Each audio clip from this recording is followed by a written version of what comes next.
الحمد لله رب العالمين والعاقبة للمتقين والصلاة والسلام على سيد الأنبياء والمرسلين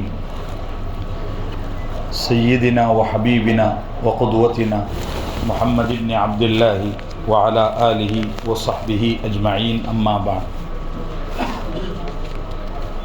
قال تعالى في كتابه المجيد والفرقان الحميد اعوذ باللہ من الشیطان الرجیم بسم اللہ الرحمن الرحیم اقترب للناس حسابهم وهم في غفلة معرضون وقال النبي صلى الله عليه وسلم لا تقوم الساعة حتى يتقارب الزمان فتكون السنة كالشهر والشهر كالجمعة وتكون الجمعة كاليوم ويكون اليوم كالساعة وتكون الساعة كالضرمة بالنار رواه الإمام الترمذي رحمه الله تعالى صدق الله العظيم وصدق رسوله النبي الكريم.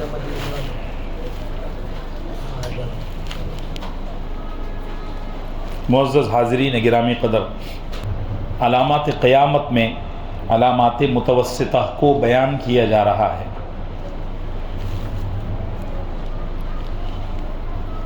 16 علامتیں بیان کی جا چکی ہیں اور اب 17ویں علامت کو آپ کی خدمت میں پیش کیا جائے گا انشاءاللہ. 17ویں علامت یہ ہے کہ قیامت کے قریب لوگ مداہنت اختیار کر لیں گے. مداہنت کیا ہے؟ آسان لفظوں میں مداہنت کا مطلب یہ ہے کہ کسی چھوٹے سے دنیاوی فائدے کے لیے دین کو اگنور کریں گے. مثلا آپ کوئی دین کا کام نہ ہوتے ہوئے دیکھ رہے ہیں، خلاف سنت کہہ لو یا خلاف واجب کہہ لو یا خلاف فرض کہہ لو، آپ دیکھ رہے ہیں تو آپ نے وہاں کسی سے بولا کہ بھائی یہ ایسا نہیں ایسا ہے، ایسا مت کرو. تو وہاں کھڑے ہوئے لوگ کیا کہتے ہیں؟ ارے جان دو نا یار، آج کی تو شادی ہے، ایک دن کی بات ہے. ایسا دیکھا ہے آپ نے؟ اکثر ہوتا. یہ بہت عام ہے. اور اس سے بڑا ایک اور نبی صلی اللہ علیہ وسلم کا فرمان آگے آپ سنو گے کہ لوگ دین کو بالکل اجنبی سمجھیں گے. ارے یہ بھی کوئی بات ہے. میں نے گزشتہ کل بھی بتایا کہ یہ صورتحال عام طور پر خوشیوں کے موقع پر زیادہ ہوتی ہے. شادی بیاہ ہے یا کوئی الیکشن میں جیت گیا، ہاں، یا ایسی کوئی پارٹی وارٹی ہے تو عورتوں کا اور مردوں کا ایک ساتھ اختلاط ملاپ والی محفل بہت بڑا گناہ ہے. اور ایسی شادی کرنے والا، ایسی پارٹی دینے والا، ایسی دعوت دینے والا اس پورے گناہ کا بوجھ قیامت کے دن اپنے ساتھ لائے گا. یہ بات یاد رکھ لینا. یہ جو ہم شادیوں میں دیکھتے ہیں نا کہ مرد اور عورتیں ایک ساتھ مل کر کھا رہے ہیں، وہ کیا ہے؟ بفیلو سسٹم کہ بوفے سسٹم. بوفے بولتے ہیں، میں اس کو بفیلو بولتا ہوں. صحیح بولتا ہوں نا؟ بفیلو ہی ہے، کھڑے ہو کر کھا رہے ہیں. مگر دیکھو یہ انسانوں کے لیے اچھا لگتا ہے؟ نہیں. ایسے ہی آج کل کے نوجوان، کہیں جاب لگ رہی ہے تو وہاں کچھ خلاف شریعت چیزیں سامنے آتی ہیں تو بڑی تعداد میں بچے ایسے بھی ہیں، جیسے میں نے ابھی آپ کو بتایا یہاں سے کچھ بچے دبئی گئے، ایسے بہت نوجوان بچے بھی ہیں ماشاءاللہ. مگر کچھ بچے دینی مسائل کو اگنور کرتے ہیں.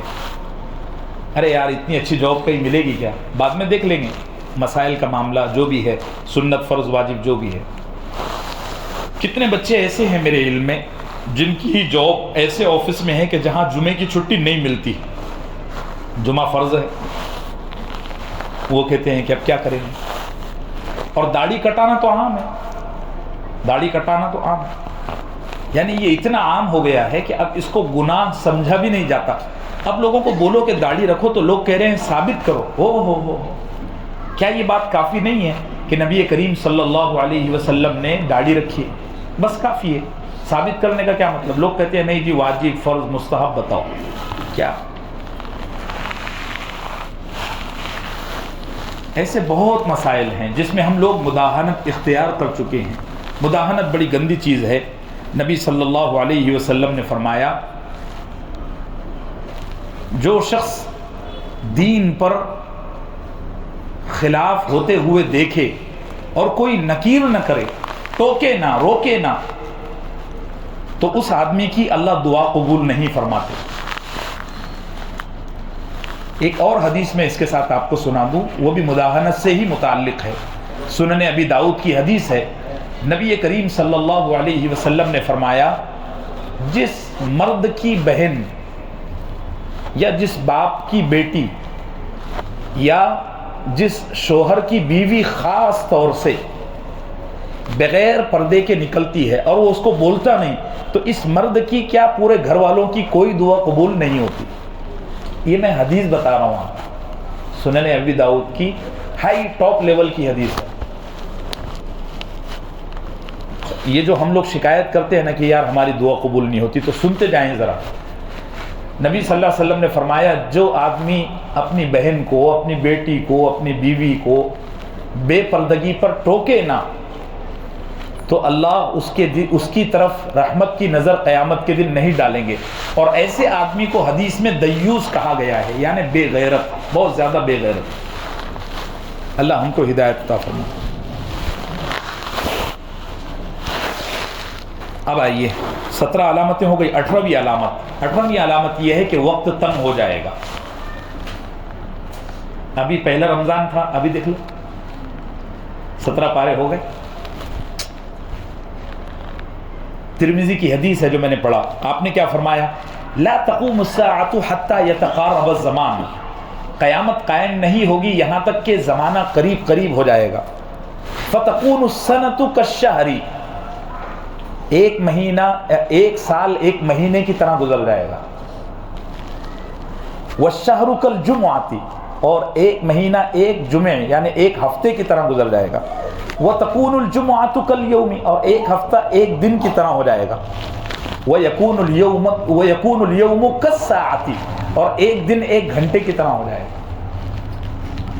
اور فرمایا کہ ایک گھنٹہ آگ کے انگارے کی طرح ہو جائے گا. یعنی آگ کا انگارہ پڑا رہتا ہے، کبھی دیکھنا آپ نے چولہے میں سے نکال کر آگ کے انگارے کو رکھنا، دہکتا ہوا انگارہ، اس پر بھڑ کر کے پانی ڈالنا، جیسے ہی پانی ڈالو وہ بجھ جاتا ہے.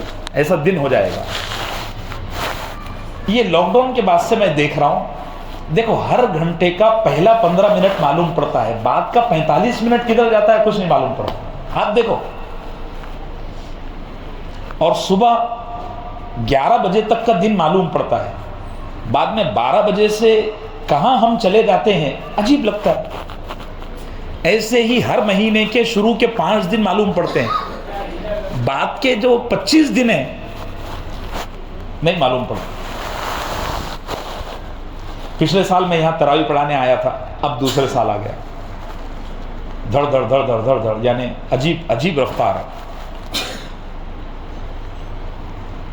اس حدیث کے کئی مطالب علماء نے بیان کیے ہیں، وہ میں سب آپ کے سامنے رکھ دیتا ہوں. آپ دیکھو ذرا، یعنی کس کس طریقے سے اب یہ جو بات میں بتا رہا ہوں نا، یہ بات 1400 سال 1450 سال پہلے سمجھنا بھی مشکل تھی کہ دن ایسا ہو جائے گا.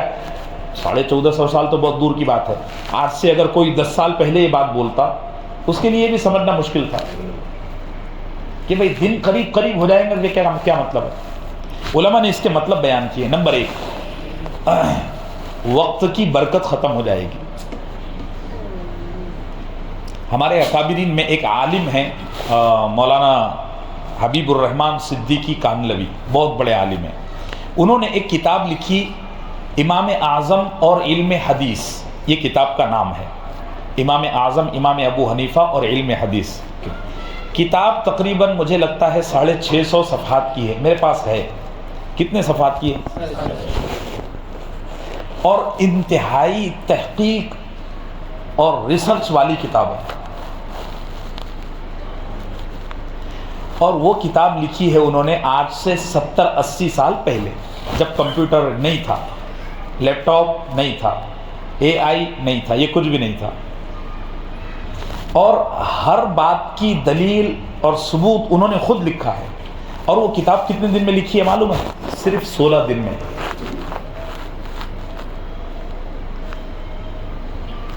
میں نے وہ کتاب پڑھا 6 مہینے میں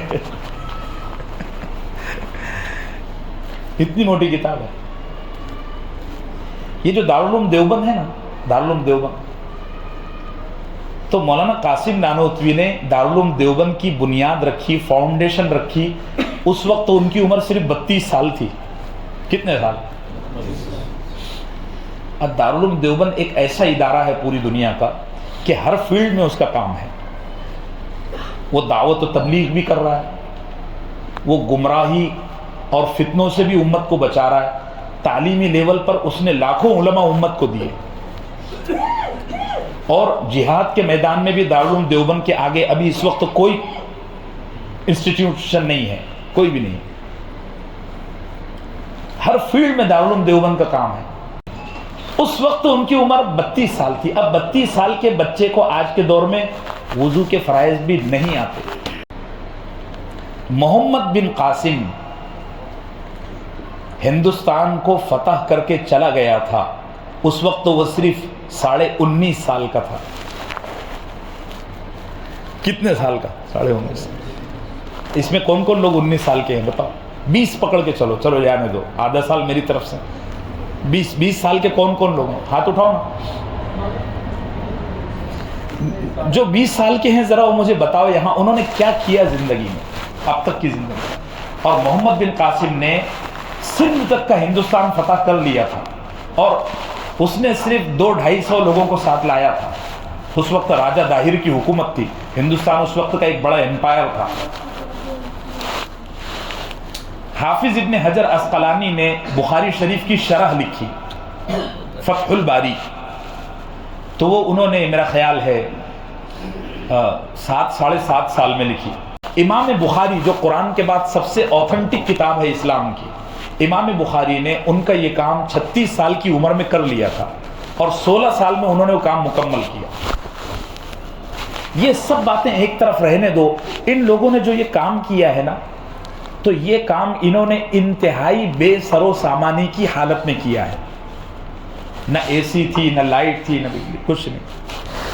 ہاں، نمبر 2، حدیث کا دوسرا مطلب یہ ہے کہ دنیا کی مسافتیں اور دوریاں سمیٹ جائیں گی۔ پہلے یہاں سے اگتپوری جانے کے واسطے 2-3 دن ٹائم لگتا ہوگا، اب کتنا ٹائم لگتا ہے؟ 1-1.5 گھنٹہ۔ تو دنیا کی مسافتیں سمٹ جائیں گی۔ آپ دیکھو یہ جو موبائل ہے، یہاں بیٹھے بیٹھے چند لمحوں میں ہم پوری دنیا میں اپنا پیغام پھیلا سکتے۔ دوریاں سمٹ گئی کہ نہیں؟ ہوائی جہاز کے ذریعے 2-4 گھنٹے میں، 5-6 گھنٹے میں آپ ساؤتھ افریقہ پہنچ سکتے ہیں۔ کہاں کے کہاں ہیں، سب سمٹ گئے۔ نمبر 3، تیسرا مطلب حدیث کا یہ ہے کہ عمر کم ہو جائے گی، لوگ جلدی جلدی مریں گے۔ لمبی عمریں مانگا کرو اللہ سے، اور لمبی عمر کے ساتھ ساتھ برکت والی عمر مانگا کرو۔ اے اللہ تعالی ہم کو 80 سال، 90 سال کی، 100 سال کی عمر دے، اور برکت والی عمر دے۔ بات سمجھ میں آ رہی ہے میرے بھائیو؟ ابھی لاک ڈاؤن کے بعد سے یہ بات سامنے آئی ہے، لاک ڈاؤن کے بعد سے اب تک 40 سال سے کم عمر والے کم عمر کے لوگوں کی موتیں زیادہ ہوئی ہیں۔ تو عمریں کیا ہو رہی ہے؟ کم ہو رہی ہے۔ ہمارے پاس ٹائم بہت کم ہے، بہت تھوڑا ہے۔ اتنے سے ٹائم میں اگر ہم اللہ کو راضی کر لیتے ہیں تو ہمارا بہت بڑا کمال ہے۔ اللہ ہم کو توفیق دے۔ کچھ رکھا نہیں ہے میرے بھائیو۔ اب دیکھو وقت میں برکت لانے کا کیا طریقہ ہے۔ وقت میں برکت لانے کا طریقہ یہ ہے کہ ہم اپنے وقت کا بڑا حصہ عبادات میں لگائیں۔ میں یہ نہیں کہہ رہا ہوں کہ آپ کام کاروبار چھوڑ کے مسجد میں بیٹھ جائیں، چلتے پھرتے ذکر اذکار میں لگے رہیں تو تمہارے وقت میں برکت آئے گی۔ ایک اور طریقہ علماء نے لکھا ہے کہ باوضو رہو، یہ بہت میں نے مؤثر ہے، یہ چیز میں نے دیکھا ہوں، باوضو رہو۔ اور دوسری ایک بات یہ ہے کہ فجر میں اٹھنے کے عادی رہو۔ یہ جو فجر میں نہیں اٹھتے 11 بجے تک سوتے ہیں، تو 11 بجے تک تو دن ہی ہے، 11 بجے کے بعد تو میں نے پہلے ہی کہہ دیا کہ 11 بجے کے بعد کا دن معلوم نہیں پڑتا، یوں ظہر ہوتی ہے، یوں عصر ہوتی ہے، مغرب اور عشاء، خلاص۔ پھر شیطانوں کی طرح ہم رات میں گھومتے ہیں تو رات کے وقت میں برکت نہیں ہے۔ نبی صلی اللہ علیہ وسلم نے باقاعدہ دعا کی ہے، اللہم بارک لی امتی فی بکورہا، اے اللہ میری امت کے صبح کے وقت میں برکت دے۔ صبح میں سوئے رہتے ہیں۔ ایک حدیث ہے، نبی صلی اللہ علیہ وسلم نے فرمایا، جو آدمی سورج طلوع ہونے کے وقت سوتا رہے، شیطان اس کے منہ میں، ناک میں، کان میں کھڑے ہو کر پیشاب کرتا ہے۔ اللہ ہم کو ہدایت عطا فرمائے۔ اٹھیں گے بھئی صبح میں جلدی سے۔ نمبر 19، یہ بڑی پیاری یعنی بڑی دل ہلا دینے والی علامت ہے، وہ یہ ہے کہ بے وقوف لوگ بڑی بڑی باتیں کریں گے۔ ہوتے ہوئے دیکھ رہے ہیں کہ نہیں ہم؟ اور حدیث سنو، آپ نے کیا فرمایا؟ طبرانی کی حدیث ہے، آپ نے کیا فرمایا؟ انہا تأتی علی الناس سنون خداعۃ، آپ نے فرمایا لوگوں پر قیامت کے قریب کچھ دھوکے والے سال آئیں گے، ینطق فیہا الرویبضہ، سڑے ہوئے لوگ، چائے بیچنے والے لوگ، یہ بڑی بڑی باتیں کریں گے۔ اچھا ہمارے ملک کا تو یہ حال ہے ہی، عالمی سطح پر آپ دیکھ لو نا، وہ امریکہ کا جو دیوس بیٹھا ہے کتنا گھٹیا ہے وہ، اس کو دیکھتا ہوں نا تو اس کو دیکھنے کے بعد آدھا پون گھنٹہ میں صحیح سے کھا پی نہیں سکتا۔ واللہ میں مسند حدیث پر بیٹھ کے بات کہہ رہا ہوں، اس کی شکل دیکھو، یہ ینطق فیہا الرویبضہ، سڑے ہوئے لوگ، گھٹیا لوگ بڑی بڑی باتیں کریں گے۔ قیل، صحابہ نے پوچھا ومر رویبضہ، یا رسول اللہ یہ رویبضہ کیا ہے؟ یعنی رویبضہ کا لفظ اللہ کے نبی نے اتنا گہرا بولا، اتنا گہرا فرمایا کہ صحابہ عرب ہونے کے باوجود اس لفظ کا معنی نہیں سمجھ سکے، تو پوچھا تو نبی صلی اللہ علیہ وسلم نے فرمایا السفیہ یتکلم فی امر العامہ، رویبضہ کا مطلب یہ ہے کہ ایک بیوقوف آدمی لوگوں کے معاملات میں فیصلے کرے گا۔ 20ویں علامت سنو، یہ اس سے بھی زیادہ خطرناک ہے۔ 20ویں علامت یہ ہے کہ دنیا کے بڑے بڑے عہدے، بڑے بڑے منصب گھٹیا اور کمینے لوگوں کے اختیار میں چلے جائیں گے۔ حدیث کے الفاظ بھی میں آپ کو سنا دیتا ہوں۔ آپ نے فرمایا لا تذهب الايام والليالي حتى يكون اسعد الناس بالدنيا لقا ابن لقا، آپ نے فرمایا دن اور رات ختم نہیں ہوں گے، یعنی قیامت قائم نہیں ہوگی یہاں تک کہ لقا ابن لقا دنیا کے معاملات کے بڑے بڑے فیصلوں پر قابو ہو جائے گا، قابو میں کر لے گا۔ یہ لقا ابن لقا کیا ہے معلوم ہے؟ لقا کے معنی آتے ہیں بہرا ہونا۔ عربوں کے نزدیک بہرا ہونا سب سے بڑا عیب ہے۔ ہم نہیں کہتے کسی کو گدھا ہے کیا، ہمارے یہاں گدھا ہونا، ایسا ہی عرب لوگ جب کسی کو گدھا بولتے ہیں نا تو گدھے کے بجائے وہ کیا بولتے ہیں؟ بہرا ہے کیا۔ ان کی یہاں بہرا ہونا بہت بڑا عیب ہے، اسی لیے اللہ نے کسی نبی کو بہرا نہ پیدا کیا نہ بہرا ہونے دیا۔ یعقوب علیہ السلام کے بارے میں آتا ہے کہ ان کی بینائی چلی گئی تھی، واللہ اعلم، اس میں بھی اختلاف ہے۔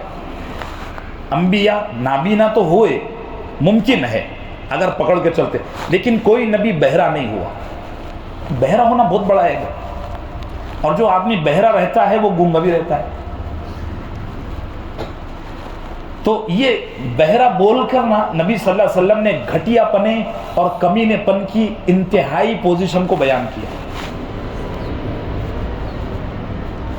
اب ایسا کیوں ہوگا؟ بڑی پیاری اس پر تفصیل ہے۔ دیکھو ایک بات یاد رکھو، خاندانی آدمی اور قابل آدمی کبھی بھی چاپلوسی نہیں کرے گا۔ بات سمجھ میں آ رہی؟ خاندانی آدمی اور قابل ٹیلنٹڈ آدمی یہ چاپلوس نہیں کرے گا۔ خاندانی آدمی کا خون گوران اصلی ہوتا ہے، وہ بولتا ہے میں تیرے کو سلام کروں اس سے اچھا ہے کہ اللہ کو 2 سجدے کر لوں، بے تو کون ہوتا ہے؟ اور قابل آدمی کو اپنی کتابی صلاحیت پر، اپنے ٹیلنٹ پر بھروسہ رہتا ہے، وہ چاپلوسی نہیں کرے گا۔ یہ سب لوگ اصل میں ایسے لوگوں کو پسند کریں گے جو چاپلوسی کرتے ہیں۔ تو خاندانی لوگ اور قابل لوگ تو چاپلوسی ہوتے نہیں نا، تو پھر گھٹیا لوگوں کا قسمت جگ جائے گا۔ یہ علماء نے سب تفصیلات لکھی ہیں، اور یہ آج نہیں لکھی، 2014 کے بعد نہیں لکھا ہے، یہ صدیوں پہلے کی لکھی ہوئی باتیں ہیں۔ اسلام یہی تو ہے۔ اب مزہ آ رہا ہے کہ نہیں آپ کو؟ صدیوں پہلے بول کر چلے گئے۔ نبی صلی اللہ علیہ وسلم کی حکمت کی باتیں تو بہت اعلیٰ ہیں، ہمارے علماء پر اللہ نے کیسے کیسے علم کھولا ہے۔ اللہ ہم کو قدر کی توفیق عطا فرمائے۔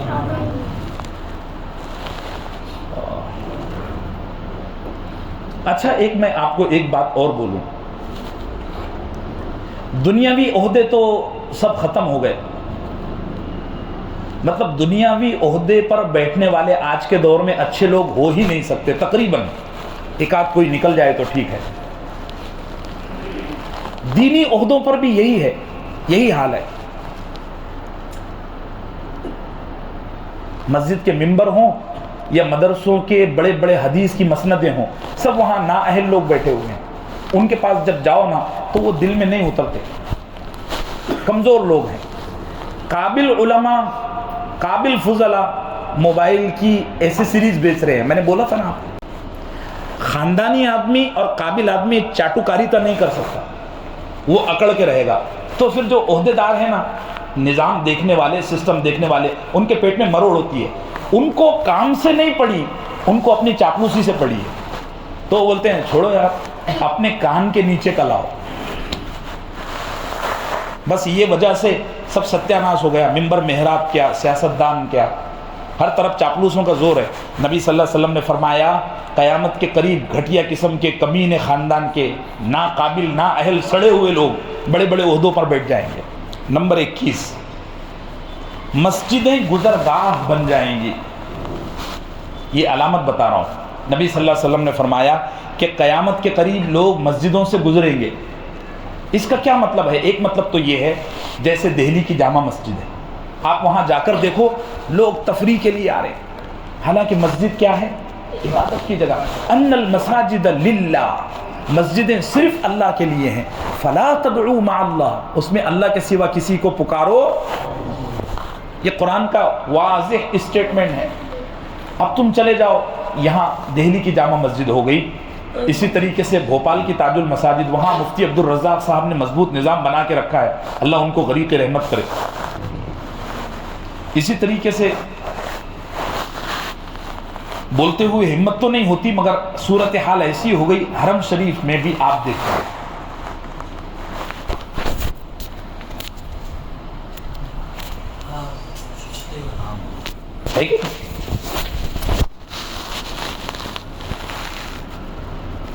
تو مسجدیں کیا ہو جائیں گی؟ گزرگاہ ہو جائیں گی، لوگ ادھر سے آئیں گے اور ادھر سے نکل جائیں گے۔ ایک مطلب اس کا یہ بھی ہے کہ مسجدیں انسان کی زندگی میں تبدیلی لانے کا ایک بہت بڑا سورس ہے، ذریعہ ہے۔ قیامت کے قریب لوگ مسجد میں آئیں گے اور چلے جائیں گے، کہاں گیا تھا کہیں نہیں، کیا لایا کچھ نہیں، خالی ہاتھ آئے تھے خالی ہاتھ چلے گئے۔ مسجد میں آئیں گے، عبادتیں کریں گے، مگر باہر جا کے جھوٹ بھی اتنا ہی بولیں گے۔ مسجد میں آئیں گے، تلاوت کریں گے، باہر جا کے ملاوٹ بھی اتنی ہی کریں گے۔ اسلام میں مسجد ایک تربیتی مقام ہے، یہاں انسانوں کی تربیت ہوتی ہے، یہاں سے انسانوں کے دماغوں کو بدلا جاتا ہے، یہاں سے دلوں کی کیفیت تبدیل ہوتی ہے۔ اب وہ ختم ہو گئی، لوگ آتے ہیں چلے جاتے ہیں۔ اب تو لوگ حج کو جا رہے ہیں اور آ رہے ہیں، بلکہ بعض دفعہ تو یہ ہے کہ کیوں گیا تھا بھائی اور بگڑ کے آ گیا۔ اللہ ہم کو ہدایت عطا فرمائے۔ چلیے 21 علامتیں ہو گئی۔